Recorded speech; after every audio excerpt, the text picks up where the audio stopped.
Speaking about the matter, it was important that as senior leaders of the ANC, they present to the National Executive Committee of the ANC what should be the substantive approach to the national dialogue and how do we get it to be as representative as possible and as legitimate as possible in the eyes of the people of South Africa, so that we get the outcome of a vision and action plan for the country that is a product of a multi-stakeholder engagement, which includes voices from a cross-section of South African society that gives weight to the voice of the South African working class, the rural poor, the unemployed and the employed, the professionals of South Africa, the religious movement in South Africa, the student movement, political parties themselves, and all other sections of civil society. So the president of the ANC is going to be closing the meeting pretty soon, having taken into account all the discussions that have been had in the past 2 days. So at this point, as agreed, we will have a press briefing in which some of those discussions that have been had will be reflected upon. The particular one that we'll be having today will be a press briefing led by comrades David Makura and Fikile, reflecting essentially about the political situation that the ANC understands to be animated by the elections results. Thank you very much. I can take whatever specific questions you have, if any. About the NEC first. Yes, I'm here. So just on the discussions you mentioned about the social compact, isn't that something that you've been discussing for years now in terms of how to approach our challenges? Shouldn't implementation be at the fore of this? What's coming out that's new that you haven't discussed before? No, we're not social compacting. Social compacting is a conversation of a broad array of stakeholders. We've been discussing the need to have such a social compact, but we've never actually gotten into the work of having that social compact playing itself out. The national dialogue is a proposal about social compacting, essentially. There's an agreement now that there should be that national dialogue. The president has said it ought to happen this year. So the issue now is about the modalities of who gets into that platform of the national dialogue, so that the outcome is truly reflective of a substantive social compact.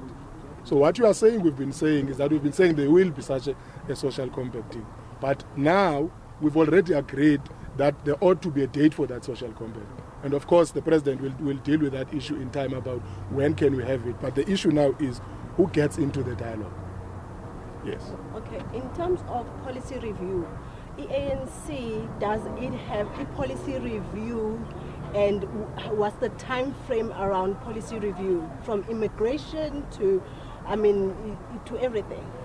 So the ANC's policy review process starts with the National General Council. That will be sometime in 2025. It goes to the ANC's National Policy Conference. It goes to the National Conference of the ANC. But between now and then, discussions in the ANC are always taking place about how best do we approach particular policies, do we think implementation is correct, and what do we do about it. Any other question? National Executive Committee meeting first, Natasha. Anything about the NEC? Junior. Junior Commander from Newsroom Africa. On the national dialogue, yes. Has the ANC approached other parties to basically ask them to be a part of this, or firstly you're going to discuss what you envision the national dialogue to be before you go out and make an invite to parties, civil society and all of that? It's the modalities I'm talking about. The in-principle understanding is a national dialogue, for it to be a true social compact, has got to include as representative as possible a cross-section of the South African stakeholder framework. So that includes civil society formations, and so the discussion now has been about the modalities of how best do we do that so that it has the legitimacy that it needs. So Yes. just as a follow-up to Junior, and I know I raised it with you, but just to get a soundbite, have you decided on a date of the national dialogue? Is this something that is going to take place this year or not? No, the ANC is not the one that is going to arbitrarily say this is the date and so on. It's the president as head of state will be the one who gives us an indication of how to approach that.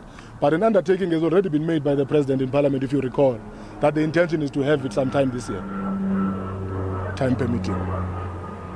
Yes, sir. Shannon Merrick's Kasi Broadcasting. When I hear of this national dialogue, it almost sounds like what happened with the Freedom Charter.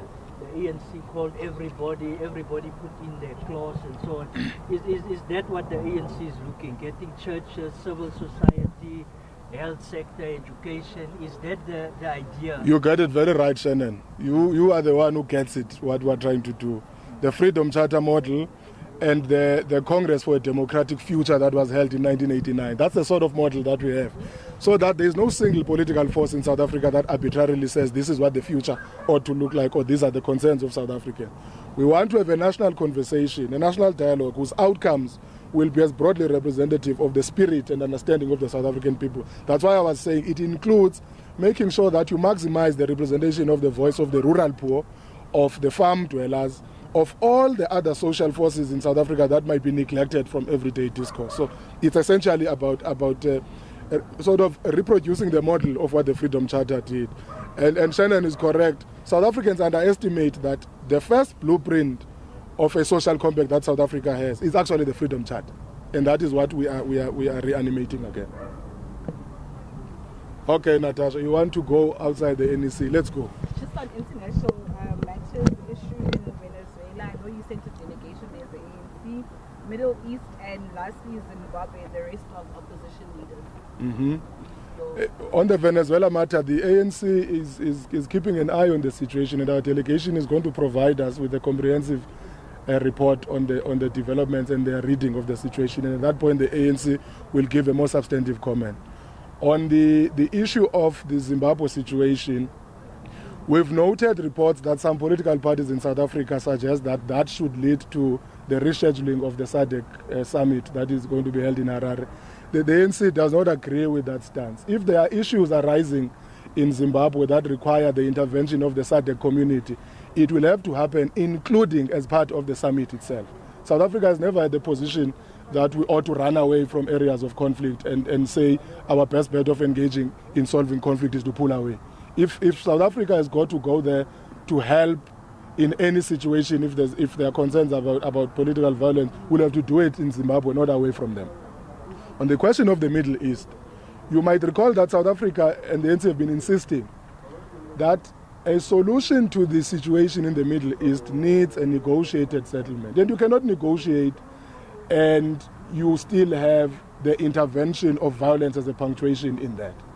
So what has happened with the bombing, which has led to the deaths of some of the leaders of the other side, doesn't bode well with the intention of a peaceful resolution of conflict. So the ANC really condemns the acts of violence that undermine the effort for a peaceful settlement of the situation in the Middle East. Sorry. Are there any discussions around the 95 Libyans that were found in our borders, suspected military training? How concerning is this that it's happening, and what does the ANC know about that?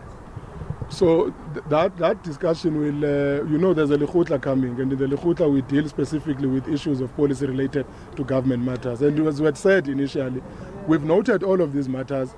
We are paying attention to them, but we said let's focus firmly on the issue that was on the agenda, and then the Lekgotla will express itself in more detail on those issues once we get a comprehensive report about what the issues are. Anyone? Are we good? Thank you very much. Last one. Okay. In terms of South Africa, what is your opinion in terms of the Miss SA currently? The Secretary General replied to this question 2 days ago.